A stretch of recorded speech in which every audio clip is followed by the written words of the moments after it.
on the blue turf against Lincoln College Prep Academy. Coach Lowe, the head coach there, doing a great job. He's, kind of taken this group that when they were freshmen and brought them all the way through Lincoln Prep. We've talked a lot about them.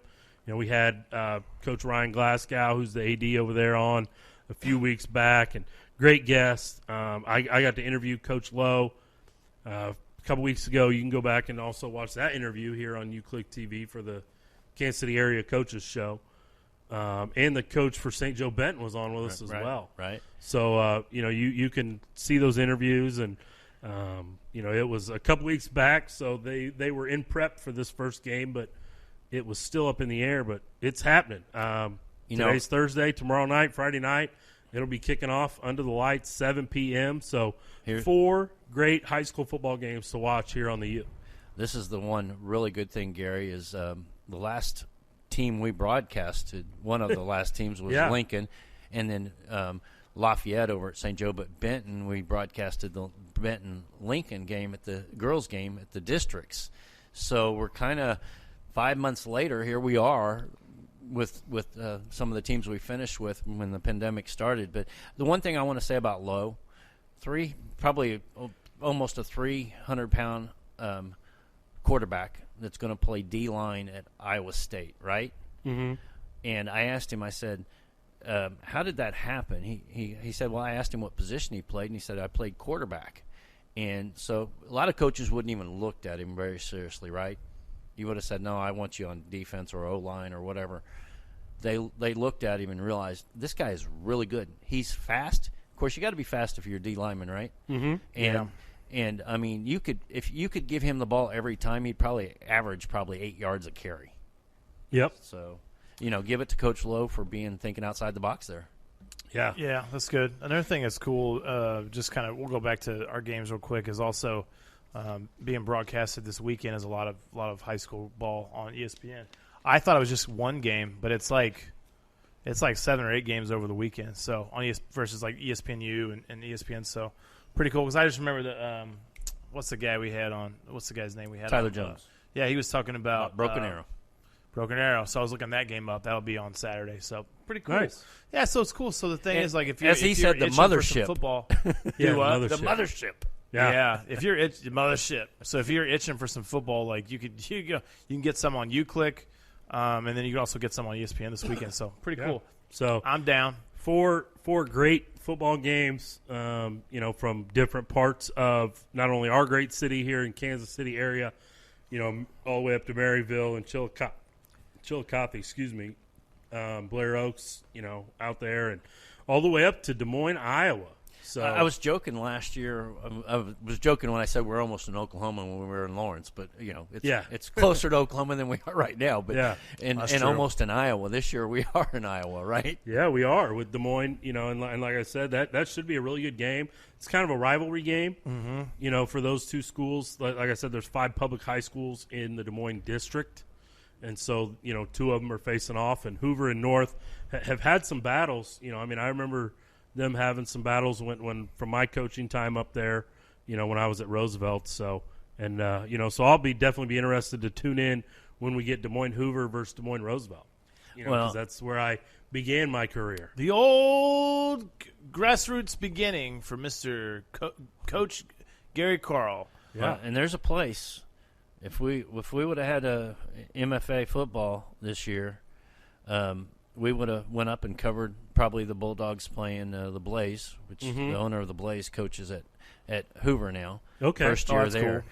And that's kind of how this got hooked up. But sweet. We were going to go to Truman KC's and have a George Brett pizza or a Hank Strand pizza. Or they got all these pizzas named after, famous. And that's in Des Moines? It's in Des Moines. And, that's cool. And it's called Truman's KC. We talked about it a while back. I don't know if you remember it. No. I put it on the list. All Kansas City beers on tap. I will definitely check that out next time I am in the Great White North. Well, hopefully the next time we're up there, we're doing a game, and we get to go do a post game or a pregame show. Oh, that'd be cool. From That'd be Truman's KC. Put that in the old bulletin board. And maybe we can get the coach from Hoover on the show. One of these weeks and preview. He's one of his colorful. games.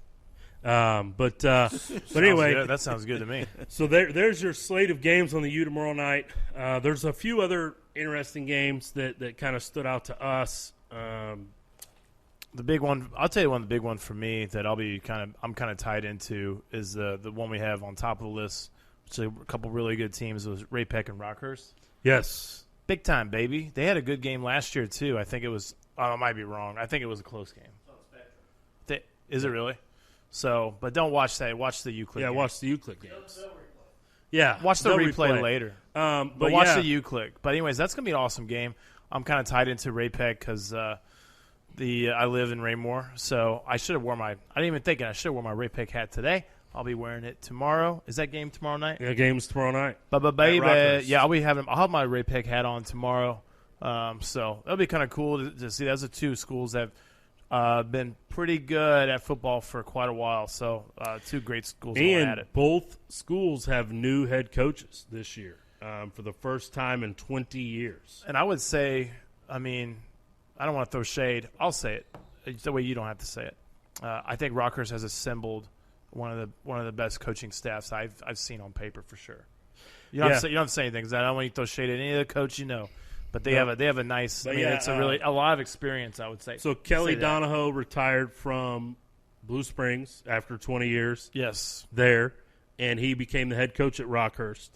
Tom Cruz retired after 20 years at Ray Peck. Yep, multiple state titles there as well for both of those guys, and now they are on staff together at Rockhurst. Kelly Donahoe being the head coach, and I believe Coach Cruz is the offensive coordinator. Yeah, that would make sense.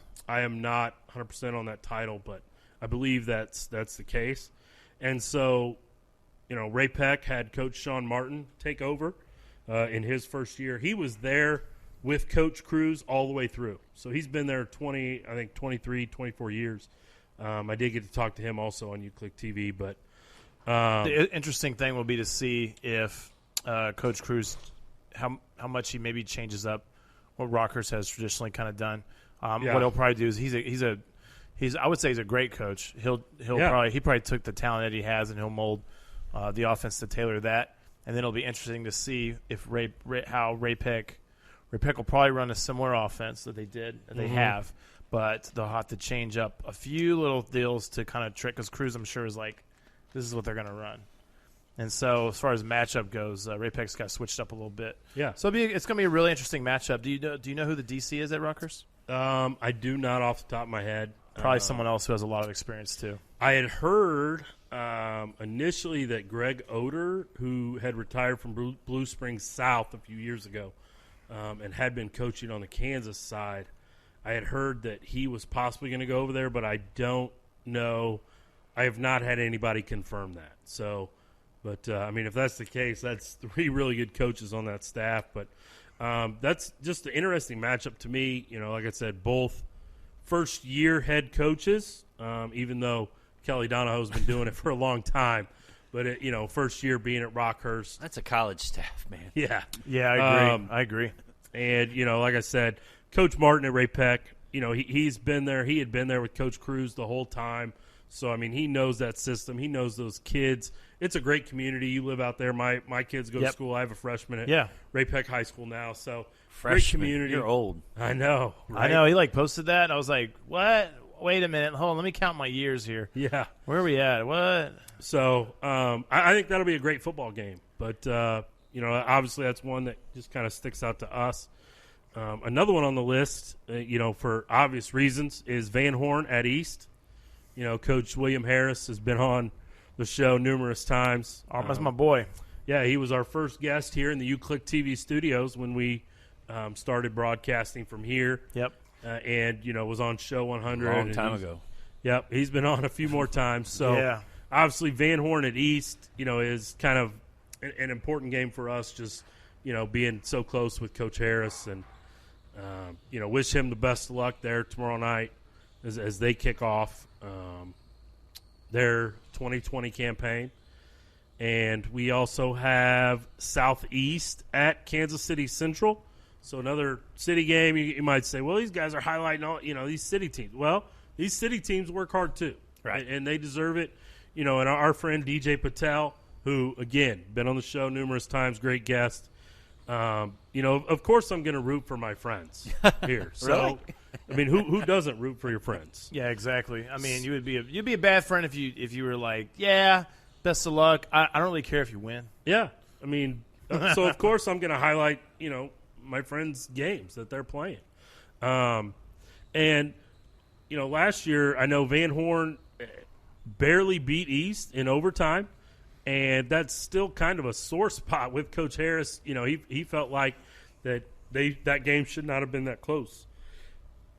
Excuse me. And so, hopefully this year his team can play a little better and out of the gate. But and then Southeast at Kansas City Central, winnable game for DJ and his squad over there. That game was actually on Saturday at noon. So. But sweet. Again, no fans. Kansas City, Missouri, not allowing fans. So, but that game's Saturday at noon. Another pretty good matchup: North Kansas City at Raytown. They've kind of matched up the last couple years. I think they've played later in the season and both been undefeated at the time. Like 8-0, 7-1 maybe, and have just had really good matchups the last couple years. Coach Leon Douglas and at North Kansas City, and then Coach Minnick over in Raytown. Both doing great jobs with their program. And Coach Minnick actually came from North Kansas City when he took over at Raytown. He was on that staff with Coach Douglas. So they're friends, and they know each other well, and it's always a good game. Always a good matchup. Liberty at Blue Springs is another one that, Coach Freon up at Liberty, been there, 25 years as an assistant and head coach. And then Blue Springs with Coach David White taking over for Kelly Donahoe, who we mentioned earlier. In his first game for the Blue Springs team out there, and that game was at Blue Springs. I'm not sure what the attendance is on that, but the attendance policy, but you can always go on their website and check it out if, you're wanting to venture out to a game. Show up and sneak in. Go Stand up on a hill or something. Go for it. Gary, it seems like eons 2 years ago when we did the interview in the press conference for Coach Kelly Donahoe over at Rockhurst. Yeah. I mean, that was, man, how long has it been? It seems like it's been 2 years. Yeah, it seems like it's been forever, but I want to say it would have been, February? Yeah. I mean, it was before COVID, so it was a nice day. I remember that. It was. I was thinking maybe early March. You know what? No, I think because I was trying to look up. I was just trying to look up the defensive coordinator who it was. I couldn't find it. But some of the articles I saw about Coach Dada, it was like 2019. I swear. It kind of. Well, you told me the press conference wasn't until. Yeah, well, maybe the press conference was in late November or early December. Yeah, I don't remember exactly. So Donahoe. When was he announced? Blah, blah, blah. Yeah, December 13th, 2019. Okay, so then the press conference would have been around there then, because all that. So it was happened. this year. So it was 2020. It was almost a year ago. A little bit crazy. So the interesting thing is how many fans are allowed in, and I mean, if you want to go to a game, you got to do some research. Yeah, you do. I know North Kansas City said there's only 100 in the North Kansas City School District. So yeah, something like that. But yeah, so those are a few of the games, like I said, that kind of stick out to Austin and I as we were looking down the list. Grandview at Truman is an interesting matchup since we both went to Grandview, graduated. Yep. But I really like Coach Pugh, the head football coach at Truman, and what he's doing there. It's a tough job. It's not easy. Grandview's not an easy job either. But Coach Pugh and his staff really do a good job at Truman, and the wins don't necessarily show up on the field, but they're impacting lives, and that's why we do what we do. So.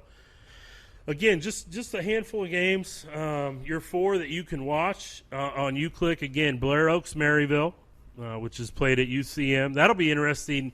Is that an empty stadium game also, Jim? No, I don't know what the rules over there are. I know they're going to allow fans, but the MEC is immediate family only. Okay. So, and then you got St. Joe Benton at Lincoln College Prep, which no fans there due to Casey Moe. School district. A lot of pressure on you. That's what they said. And so no fans, but you can watch it on the U and you can hear my voice. Talk